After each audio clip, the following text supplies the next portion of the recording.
and welcome back to the last quarter of the 5th edition of the Vedic Wisdom Festival.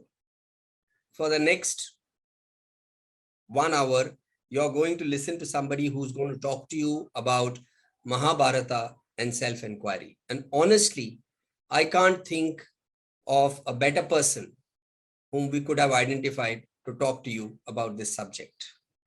I'm talking about Swami Sarvananda Saraswati. Swami Sarvananda Saraswati has had the privilege and blessing to learn directly from Pujya Sri Swami Dayananda Saraswati. He studied and taught for many years at the Arsha Vidya Gurukulam, Coimbatore, from the year 2007 to the year 2014. Prior to that, he did a 3-year Vedanta and Sanskrit course from 2004 to 2007 at the Arsha Vijnana Gurukulam, Nagpur. Swamiji presently conducts online classes since 2017 and residential camps on Bhagavad Gita, Upanishad, Sanskrit and Yoga Sutra. Swamiji is also well-versed in Panini Grammar. Swamiji conducted a 6-month fully residential Vedanta and Sanskrit course at Swami Chidbhavananda Ashram, Teni. The course included an in-depth study of the Bhagavad Gita, closely adhering to the commentary of Adi Shankara, and a few introductory texts of Advaita Vedanta, overview of the Mahabharata and Sanskrit. Prior to taking up to a spiritual life, Swamiji worked in the IT industry in India and the US for many years. One thing we know for sure, we're not going to have any IT problems during this 1 hour session. Swami Sarvananda Saraswati, welcome, and we are eager to hear from you. Swami Sarvananda Saraswati. Yeah. Is it possible to see all the participants in one screen? Yeah, my pranams to Swamiji.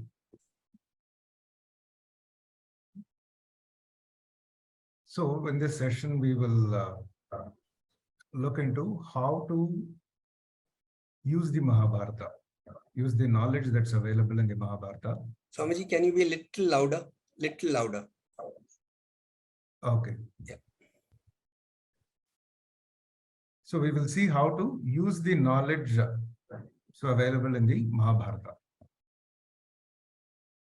So Mahabharata, we know, so we don't need to be told about the Mahabharata. So generally the Mahabharata that we know is the sections which have a lot of entertainment value. So we know the stories in the Mahabharata. So all of us know these stories, a lot of stories. So from the time, from Shantanu, so all the way up to the end of the war. So that is, and so we have been seeing it repeatedly in our TV. So different people have taken, TV series based on that. So we are very familiar with the stories. But because it is for a mass audience, so we are just shown what has entertainment value. So what we enjoy looking, what we get entertained by. But in this session, we will try to see how the Mahabharata is much more than just entertainment value. So the Mahabharata has about 96,000 odd verses. So they say 1 lakh, but actually I think the count is around 96,000 odd verses. And the Mahabharata, the other name for the Mahabharata is Jaya. So Jaya means victory. So the idea is, as Vyasa himself states in the beginning of the Mahabharata, He says, Dharmecha, Arthecha, Kamecha, Mokshecha, Bhartarshava. Yad iha asti tad anyatra. Yad na iha asti na tat kvachit. So, whatever with regard to dharma, artha, kama, dharma, and moksha, whatever is there in the Mahabharata may probably be found elsewhere also. But what is not there in the Mahabharata, it cannot be found anywhere else. So that is the amount of knowledge that is contained in the Mahabharata. So that also gives it another name, as I said, Jaya. So anyone who reads and who gains knowledge from the Mahabharata, for that person, victory is assured. So victory in all endeavors, all kinds of endeavors, dharma, artha, kama, and moksha. So that means we should also be able to tap into the knowledge that is available in the Mahabharata. So just knowing the stories is not good enough. So one of the main requisites here is to be able to spend time and read the Mahabharata. For this, I'm sorry to say, it is going to take a lot of commitment and a lot of dedication for one to be able to read the Mahabharata. So I believe a lot of you are from Bombay. So you cannot ask me, I have to catch a train at 7:52 and then, how will I read the Mahabharata? And then I come back at 8:48. So this is how exactly you people calculate your time, I believe. So, but it is not possible to,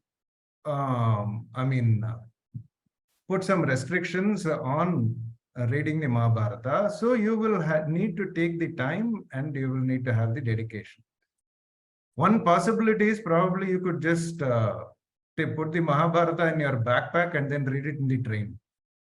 So like in Bombay trains, people even cut vegetables. So if you can cut vegetables on the electric train, so then you can read the Mahabharata also. So you can take a good seat, book a first class seat. So nowadays AC trains are also there, and then read the Mahabharata. But if you're not willing to spend the time, then I'm sorry. So we will not be able to get much out of the Mahabharata. See, like for example, as I said, even Jaya. Jaya, it is translated as victory. But there is more to just these two letters, Jaya. So Jaya means, Jaya is also a numerical representation. So using our own Indian numerical system. So it is the representation of the number 18. So Ja stands for 8, and then Ya stands for 1. And in this form of numerical representation, the digits are reversed. So that is the actual number. So that is why 18 is a number that is considered very sacred in our tradition. And 1 plus 8 is 9. So again, it's a multiple of 9. So 9, as we all know, is a very auspicious number in our tradition. And this is the reason. There is a mathematical reason also. So that is why the Mahabharata has 18 parvas. There are 18 parvas in the Mahabharata. There are 18 chapters in the Bhagavad Gita. And then the war was fought for 18 days. And there were 18 Akshauhinis. 18 Akshauhinis in the war. So 18 divisions, army divisions in the war. And then, so the Pandavas lived for 36 years, again, multiple of 18. After the war, they ruled for 36 years. And Dhritarashtra Kunti, etc., they lived for 18 years after the war. So the number 18 is very sacred because it indicates Jaya, it indicates victory. So like that, so when we start looking into the Mahabharata, then it is an endless source of knowledge, endless source of information. So one thing that we will do during this session is try to give you a glimpse of whatever knowledge is available for you to be able to gain that knowledge. So then you have to read it, and then I would suggest to you also take notes when you read it, because when you read the Mahabharata, then it may look like it's very useful information, but after some time it is all evaporated. So you don't know where you found that knowledge, where you found that information. So you have to keep noting down where you find this knowledge, and then you will have to refer back to it whenever you want that information. So that is why what I did was, when I was at Anekati, so basically I had a lot of free time, I had nothing to do. So even now I don't think I have too much to do. So there is a lot of free time, and I'm very happy doing nothing actually.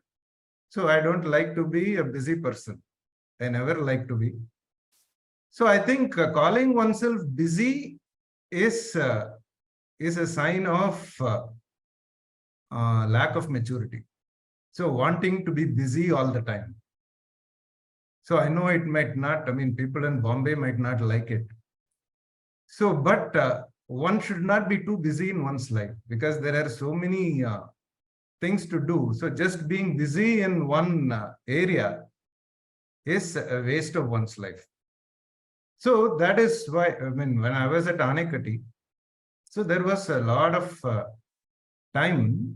So I just read the Mahabharata and then took notes of the Mahabharata and put it in Word document.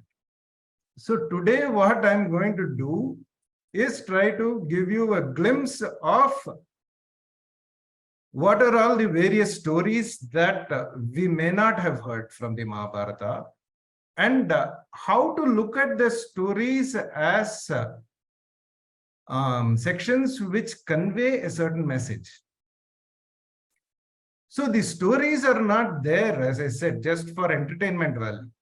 So every story in the Mahabharata, so that has some message conveyed in it. So when we read the Mahabharata, the idea should be to find out what is the message. See, when we look at what we know of the Mahabharata normally, okay, there were the Pandavas, there were the Kauravas, and then they fought among each other. So they had issues, and then they fought among each other, and then the Pandavas won. Lord Krishna supported the Pandavas, and they won, and so Yudhishthira ruled. So they defeated. So what? So what is really the message that we get by knowing the story? So there is not much. But if you look into the Mahabharata, so there is so much knowledge available at various levels. So I will just give you a glimpse. Obviously in 45 minutes, 50 minutes, it is not possible to give you too much information about the Mahabharata, but we will do whatever we can. Like when the Mahabharata, it starts. So it doesn't start with the story of Shantanu. So which is what we see in the TV serials. So it starts with stories from the Puranas. So it starts with the stories of various rishis. And again, it is not just for historical value or biographical value. So each of these stories there is a message embedded in all of them, not even most of them, in all of them. So, like for example, when you start with the story of the rishis. So there was this rishi called Chavana. So that rishi, when you read the story, then you have the god of fire. So Agni being talked about and being described in that story. So why Agni is considered a witness of the Vedic ritual? So why, I mean, if you say something in front of fire, so why is it so significant? Why is it so so important that you have to keep up your word if you promise something in front of Agni? So this story, even though it may be of a rishi, so it talks about how Agni became a witness, and then what are the duties of a witness. And then it talks about the various forms and functions of fire, of Agni. So these are all, when it is connected with the knowledge in the Vedas, then it makes a lot of sense. In fact, a lot of knowledge that I'm going to, read out. So the Bhagavad Gita also, it looks like it is a condensed version of all the knowledge that is there elsewhere in the Mahabharata. So because there are a lot of values and a lot of virtues are talked about in the Bhagavad Gita, and there are a lot of stories that exemplify these values and these virtues. So like in the 16th chapter, so you have this Daivi Sampat and Asuri Sampat. So you have those values. So, and there are a lot of stories which exemplify each one of those values. Like when Lord Krishna says, Daivi Sampat, Abhayam Sattva Samshuddhihi, Jnana Yoga Vyavasthitihi, Danam Damashta Yajnascha, Swadhyayastapa Arjavam. So most of these values, there are illustrations, stories that illustrate each of these values. And when we, know those stories, then these values make sense, and we also understand the importance of these values. So that is why, children are taught, but even as adults. So there are certain stories in the Mahabharata, other than the virtues, like how if we do not handle our own emotional issues, how this will be carried on with us for future lifetimes. So there is a story which illustrates that. So there is the story of Garuda. So after the story of various rishis, and then there is the story of how the Devas were born, and the story of Garuda, how Garuda was born also. So there Garuda was trying to save his mother and save himself from the curse of snakes. So that is why Garuda is always the enemy of snakes. So the eagle is always the enemy of snakes. So there are stories where Garuda travels to relieve themselves of this curse of snakes. So because there were two ladies, Diti and Aditi. So one of them lost a bet to the other one. So, and the bet was, if whoever loses, so that person becomes the slave of the other person for generations. So that is why Garuda, so he was supposed to have become the slave of the snakes. So we had to do whatever they wanted them to do. So, but to relieve, So he was asked to bring the nectar. So nectar, the nectar of immortality, Amrita. So when he went there, so there is a story. So he sees he's very hungry. So and Garuda, because he's so huge, so his hunger is also very big and it's insatiable hunger. So when Garuda, when he looks down, he's flying above. And when he looks down, he finds there are there is an elephant and a tortoise fighting with each other. So then he asks one Rishi, so why are they fighting with each other? So then the Rishi says that both these fellows were brothers in their previous janma. So they could not get along with each other because they had a property issue. So they could not settle among themselves. So finally, they had to divide that property. And then one of the brothers advised against it, but they could not convince each other, and they divided the property. And even after division, so they had a lot of problems. So, and there was a lot of anger within them. So that anger was not resolved even in that lifetime. So in this lifetime, one of them is born as a tortoise. The other one is born as an elephant. So they're continuing their fight from their previous lifetime.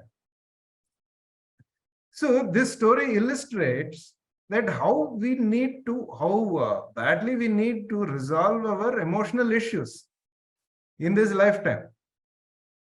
So these are stories that are never popularly told. I mean, so we don't know about this story. So here there is this discussion of how it is not good to divide property also. So among brothers, how it is not the right thing. So that kind of those kind of stories are there. And then after that, so after the story of these rishis and all these, devatas, so gods. So then when the Mahabharata starts, Mahabharata actually it is recited to Janamejaya, to the grandson of Arjuna, great grandson of Arjuna actually, Parikshit's grandson. So Janamejaya, when he starts, so there is for some reason he is performing some yajna, and then in that yajna a dog intrudes into the yajna, and then these people they hit it with a stick and then they drive it away. Then the dog's mother comes and asks them, so why did you hurt my son? So then they said, so they did not have an answer. And so the mother cursed, it seems, because you beat my son for no reason. So you will also face trouble when you are least expecting it. Even a dog can curse, it looks like. So then to get rid of the curse, Janamejaya goes looking for someone who can do a prayaschitta for him. So there we have the story of Uddalaka. So Uddalaka, the same Uddalaka, Aruni, so whom we find in the 6th chapter of the Chandogya Upanishad. So the one who gives the Mahavakya to Shvetaketu. So Tatattvamasi Shvetaketu. So the same Uddalaka, so there is a story of his childhood. So how, what was his attitude in his Gurukulam? So the Guru takes, he lives with a Guru in the Gurukulam. And then there is, Guru has agricultural fields and there is a breach in the field. So he asks Uddalaka, one of the students, so to Aruni, his name was Aruni. So he asks Arunasya Apatyam Aruni. So Aruni, to go and see the breach. So then Aruni finds the breach and he is not able to close it. So what he does is he does not want to come back, because if he is not closing it, then water will come flooding by the time he goes and tells his teacher and comes back. The whole field will be flooded. So what he decides is, let me just lie down in this breach and then block the water from coming in. So he lies down, the Guru waits and he is not returning. So then he goes and he finds, when he goes there, then he gets up. So then the water starts coming in. So he said, I was just lying down here to block the water from flooding. So that is the reason he gets the name Uddalaka. So like this, we have a lot of interesting stories. So this is about the interesting part. And then we have the story which describes the various seasons and all that. So we will move into, the other portions. So then after this, we find before Shantanu, we find the story of Shakuntala. So Shakuntala and Dushyanta. So why I'm mentioning this story is because it is not the very cheesy, mushy, romantic story that we generally know from Kalidasa. So it is not like someone, she lost, he gave her a ring and then she lost the ring, it fell into the river and then swallowed by a fish. And so that fish got into the kitchen into the royal kitchen, and then he saw the ring. It's all total nonsense. So it is all some creative, romantic stupidity. So it is good for entertainment value, but actually there is nothing like that in the Mahabharata. So so the story there, the reason the story is there in the Mahabharata is, yes, both of them met. So Dushyanta, he was a king and he went hunting, and so she was being raised by Kanva Maharshi, and they met, they fell in love with each other, but it was a very mature kind of attraction and love for each other. So then Dushyanta, he goes and he promises that I will go back and I will get you to the kingdom.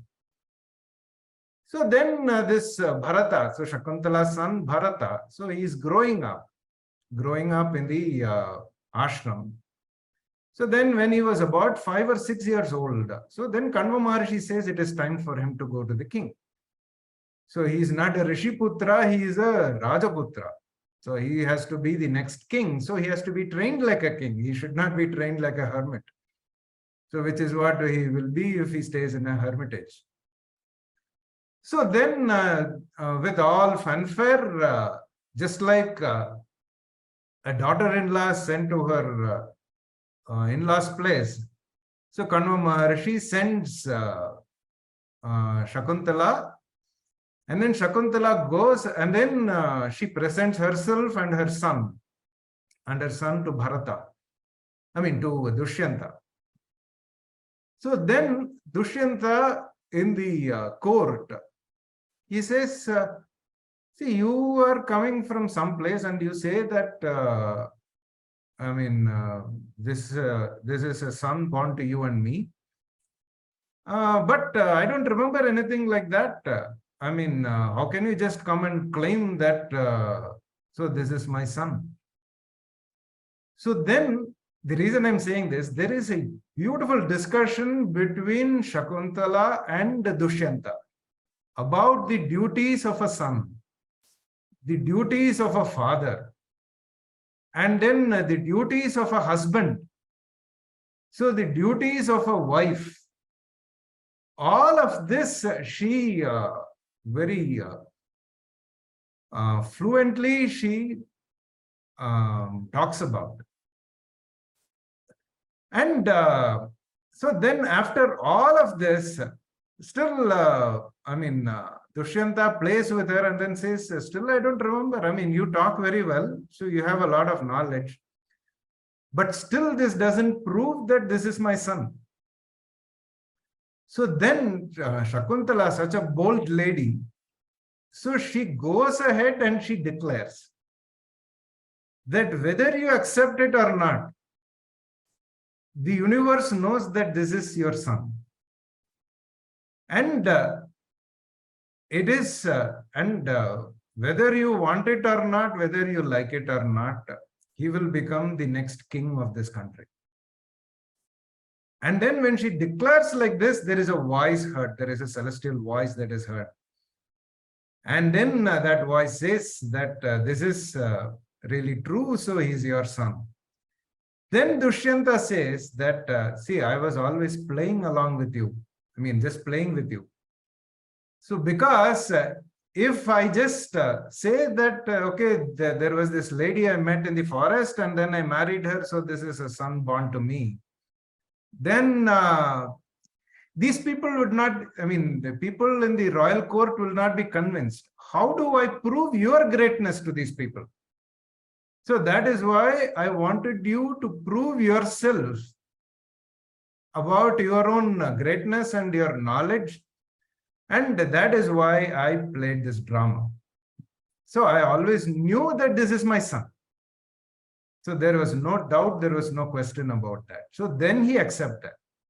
So the reason I'm saying is this story, if we read, so then we get so much other, I mean, so knowledge from this story, like I said, about duties of a father, son, husband, king.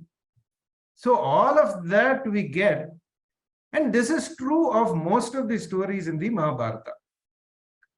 And then after this, so we have the story of Yayati.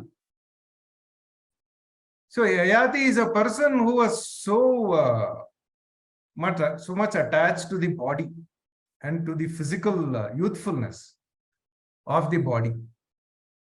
So there the story shows how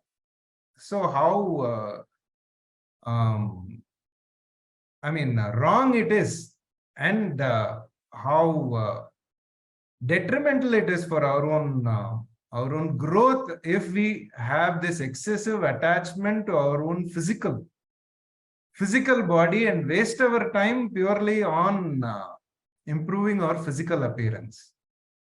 Like Pancha Klesha. So in the Patanjali Yoga Sutra. So one of the kleshas are avidya, asmita, raga, dvesha, abhinivesha. So abhinivesha is excessive attachment to the body. So this story, it exemplifies how that king really suffered because of this mindless attachment to the body. So in fact, he goes around and then he makes his son transfer his youthfulness, makes him old. So he says, I will give you the kingdom, you make me youthful. So this is such stupidity. So because we cannot make the body last forever. So there are huge discussion about how to look at one's body. And then Yayati later, so it also talks about anger. So that story, and the quality of a son, because the son was the one. One of his sons agreed to transfer his youthfulness to his own father. So what are the qualities of a son, and so many other topics like righteousness, consequences. So all of that. See, all of this I'm just reading out from my own notes, because it is impossible to give a lecture on the Mahabharata extempore. So giving a talk on Vedanta, taking a class on Vedanta is far easier. But talking on Mahabharata, to really give some specific information, you have to look at your notes. So that is why I have my notes. Don't think I'm taking, I'm saying this extempore. So the reason is, if you decide to read the Mahabharata, so there is so much knowledge available.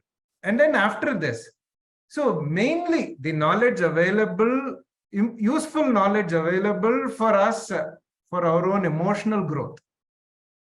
So for our own, values and so such kind of stories, you find a lot in the Adi Parva, the first, the beginning of the Mahabharata. And then you find in the Vana Parva, so where these people live in the forest for 13 years. So after the gambling game, so they go to the forest. In fact, those 13 years, we think they were suffering, but they had the contact with all the jnanis of that era. So all the rishis of that era. So there are so many discussions, so that they have with all these rishis. So the rishis like Markandeya, and then there is also the story of whole of Ramayana, gist of Ramayana. So in the Vanaparva. And then there is one section in the Vanaparva, so called the Yaksha Prashna. So it is a set of about 123 questions. So again, the story is that so these people at the end of their life in the forest, so before they go to Ajnatavasa, so they are putting their all their bows and arrows, their arms in one place, and then they are all very thirsty. They are looking for water. And when each of them, when they goes to the lake, so before they drink the water, so some celestial voice is heard, and so the voice says that you answer my questions, only then I will allow you to drink the water. If not, you will drop dead. So after drinking the water. So the four brothers don't listen. Finally, Yudhishthira goes. So why I'm saying is, then the Yaksha, who happens to be the Lord Yama himself. So Yudhishthira's own father. So then he asks these questions. The questions are wide-ranging questions on various topics. So talks about topics on concerning ethics, code of conduct, and then self-knowledge and pursuit of truth. What are all required for the pursuit of truth? So what are all the qualifications required? Why? So all these questions are in the form of riddles. So they are asked in the form of riddles. Very interesting, but very, very profound. So that is a very, very beautiful section in the Vanaparva. So you find a lot of knowledge primarily in these few chapters: Adi Parva, Vanaparva, and then you find it in the Shanti Parva at the fag end of the Mahabharata. So Shanti Parva, and then you find it in the Anushasana Parva. So in fact, Shanti Parva and Anushasana Parva, it is just a wealth of knowledge. So it's a gold mine of knowledge on on various kinds of dharma. So knowledge on the duties of a king. So like, I'll just read a few. So knowledge about the four ashramas. And then the four varnas. So what are the duties of people in those varnas and ashramas? So, and so if we read all those duties, then we will find that what we are doing now is a total waste of time. So we are living a meaningless life. But it was applicable at that age, maybe. I mean, some of it may not be applicable at in all ages.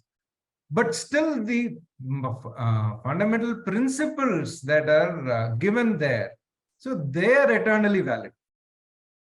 So the duties of a brahmana, so the duties of a kshatriya, the duties of a vaishya, and then duty about the shudra. So all the four varnas. So extensive discussions. And then what are the duties of an ascetic? So how an ascetic, what should be the lifestyle of an ascetic? So now if we see that none of us qualify to be even called an ascetic. So when you look at those requirements mentioned there. And then there are these huge sections where the glories of doing pilgrimage. So what are the main importance? What is the importance of the various places of pilgrimage? So many places all over India. So this completely, so when you look at the Mahabharata, so if we accept that it was 5,000 years back, then all these places described here, so they are all within India. It completely debunks the Aryan invasion nonsense that the British have imposed upon us. So because then it should have been describing places in Norway and Sweden and Scandinavia and other places. So, but it describes pilgrimage to various holy spots, holy places in India. And then, so there is knowledge given by Vyasa, so in the Shanti Parva. So Vyasa advises what are the duties of a grihastha. And then Vyasa again talks about here duties of a Brahmana, Kshatriya. And then what are the duties of a king? And then he talks about the description of time. In 2-3 places of the Mahabharata, it is very clearly mentioned that a Chatur Yuga is only 12,000 years. So if at all anyone has been looking into Chatur Yuga, so generally the commonly known number is 43,20,000 years. So it is actually Mahabharata says that in 2-3 places that it is only 12,000. And actually what has happened is 12,000 into 360 is 43,20,000. So 1 year has 360 days in our traditional calculations. So because that's why they misunderstood it as 43,20,000 years of one Chaturyuga. It is 12,000 years, which is 43,20,000 days. And then 1/10 of that would be Kali Yuga, and then twice would be Dwapara, and then thrice would be Treta, and then 4 times would be Krita Yuga or Satya Yuga. So there Vyasa talks about the calculation of the various yugas. And then he also advises Yudhishthira on the necessity of rituals, and then he talks about fearlessness. He talks about how one should use one's wealth. And then some of the other topics are, so what are the various papa karmas that that one should avoid in one's life. So this is the, in the discussion between Vyasa and Yudhishthira. And then how prayaschitta has to be done. What is clean food, what is unclean food. And then after that, Bhishma. So Bhishma talks about, Bhishma starts giving these people a lot of knowledge. So then Bhishma talks about the 4 pursuits. So the 4 purusharthas. So artha, kama, dharma, moksha purushartha.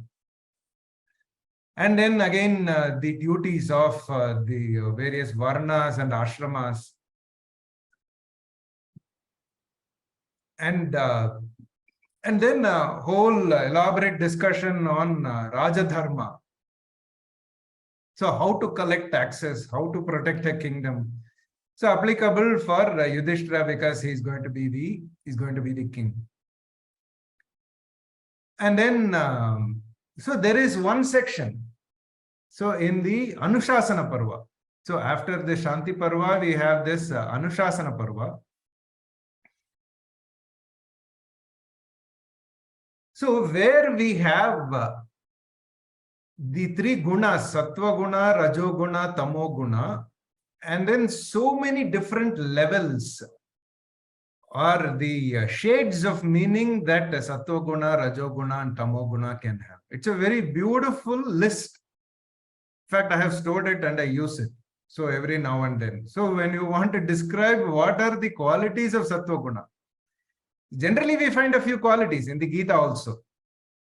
But when you look here, so there are about 50 qualities for Sattva Guna, 50 shades in which Sattva Guna can be thought about. And then 50 shades in which Rajo Guna can be thought about. And then so many shades on which Tamo Guna can be thought about. When you connect it with the 14th chapter of the Gita, so then how you understand the Gita from the standpoint of our own maturity, our own emotional growth, so then it becomes extremely helpful. So then the Anushasana Parva, it talks about tapas. So what are the different kinds of tapas? And why tapas is very necessary? Elaborate discussion on that. See, when I say elaborate discussion in the Mahabharata, then it is at least 50 verses, 100 verses or more, or some hundreds of verses. So that is the kind of detail that we are talking about. So because it has to make up 96,000 odd verses, So, and but in between all the sections we have, this Virata Parva, this Yuddha Parva and all that. So there you have a lot of these stories and you have a lot of Dhanurveda also embedded within those sections. If anyone is interested, they can. In fact, in the beginning of the Mahabharata, that is how it starts. So the Mahabharata, as I said, was narrated to Janamejaya because he was performing a yaga to kill all the snakes in the world, because his father was bitten by a snake and he died because of it. So before Parikshit, for the reason that we know, so he knew that in 7 days he's going to die because he was cursed.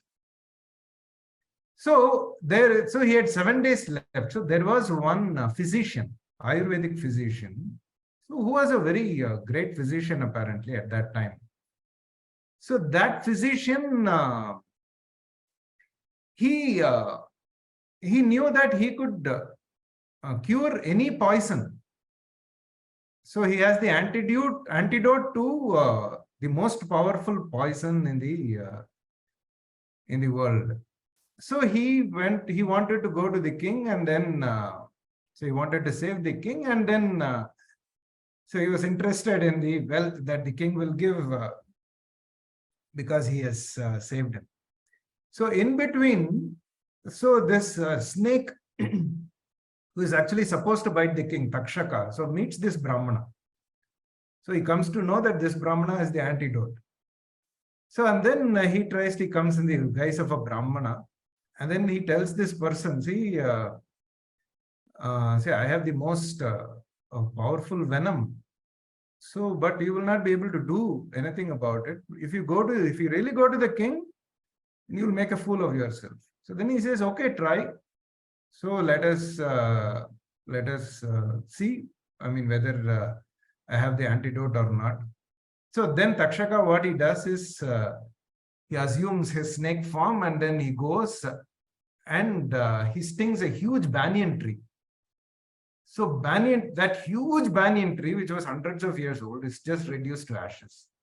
So this Brahmana, what he does is just takes some water in his hand, and then infuses it with the power of some mantra, and then sprinkles it on the ashes, then the whole tree springs back to life.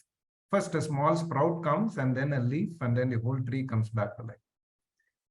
So this is the kind of knowledge. I mean, in Ayurveda Shastra also, the possibilities, it's not very, described in a very detailed way. But when we read the Mahabharata, we understand what possibilities existed. Otherwise, this story would not be there for, meaningless.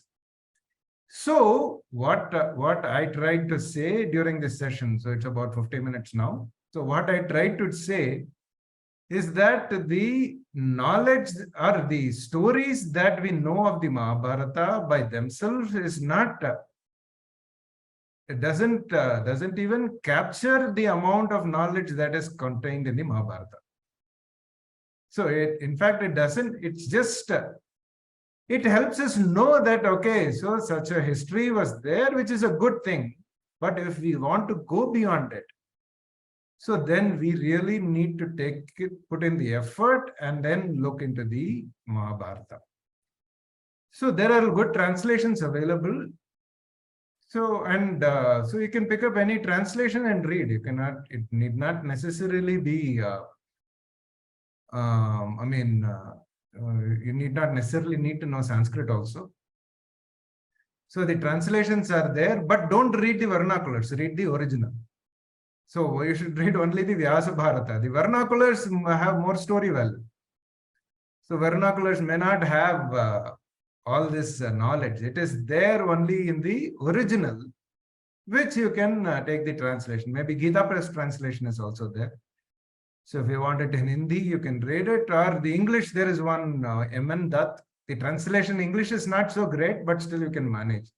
Something they have done, so it's a good thing. So you can manage with that. So if you really find that it's not translated properly, you can go back to the original, and that place alone you can translate it and understand it.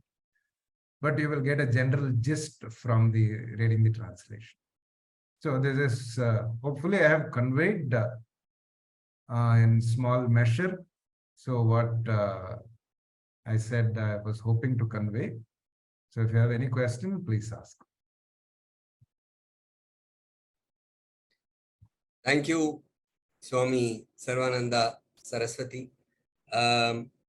Before you started this session, I thought I knew the Mahabharata pretty well. After you finished this session, I've just realized I don't know anything about the Mahabharata. Yeah. Because the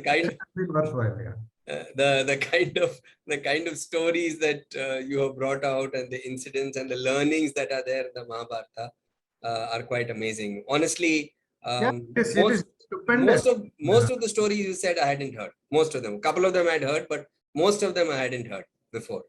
Yeah, even I didn't know when I first read the Mahabharata. Only when I read it, I knew these stories are all there. Before that, I also thought that the Shakuntala Dushyanta, that the Kalidasa's version is the only version. So that romantic, cheesy, mushy story that Kalidasa has presented, there he's using his creative license, which is fine, but that is absolute nonsense with regard to the real story. So absolutely, and it was quite enthralling. Especially when you come for a session after lunch, last session of a festival.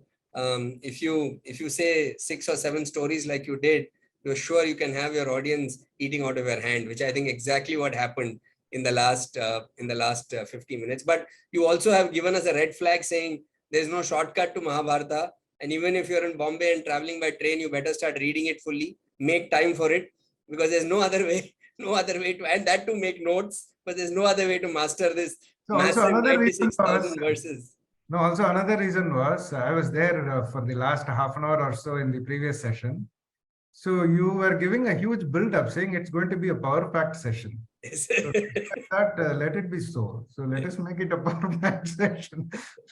So no, thank you so much. It was truly engrossing and enthralling. I really enjoyed reading the Mahabharata because I had so much time when I was at Anakati. So there was so much time left. So I just thought, okay.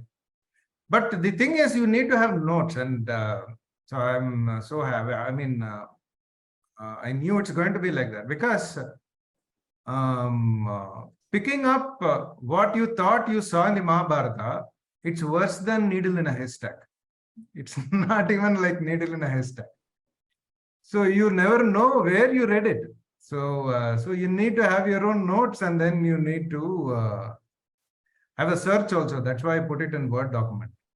So so searchable. So when I want something, I search for it, because I have no idea of, I mean, no way of remembering where it is. So this is how you 96,000 verses is a bit much to remember the order and where but it appears. it will be worth it, you know, it will be worth it. Yeah, no, absolutely. I think one thing you have conveyed in this 50 minutes is that it's definitely going to be worth it if any or all of us takes the trouble of actually reading the Mahabharata back to back and takes the trouble of making the notes. I think yes.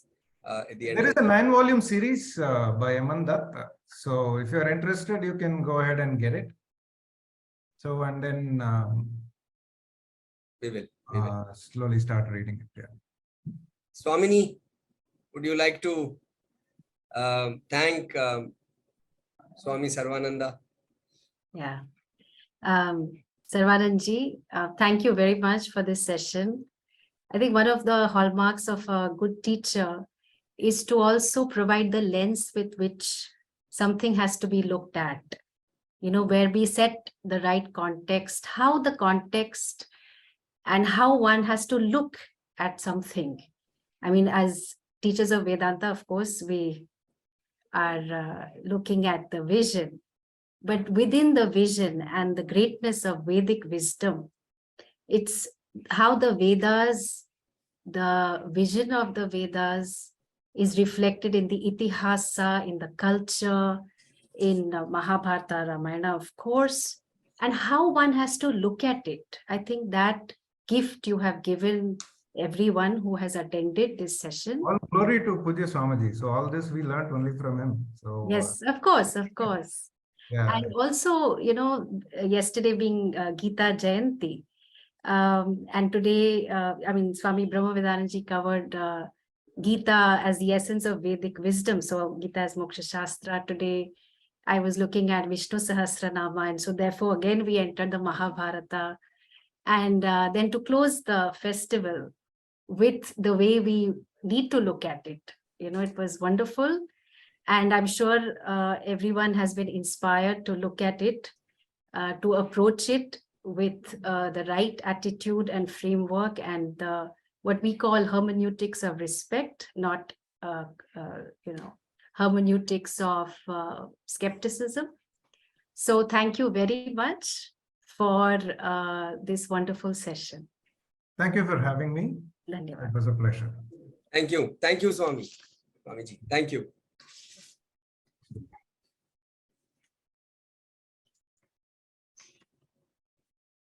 Well, they say storytelling is an art. Well, you just heard about 50 odd minutes of good storytelling and some very interesting stories. I can tell you, I hadn't heard of some of these. I'd heard a couple, I hadn't heard some of these. So I definitely heard some new stories and the learnings that came from there. So thank you, Swami Sarvananda.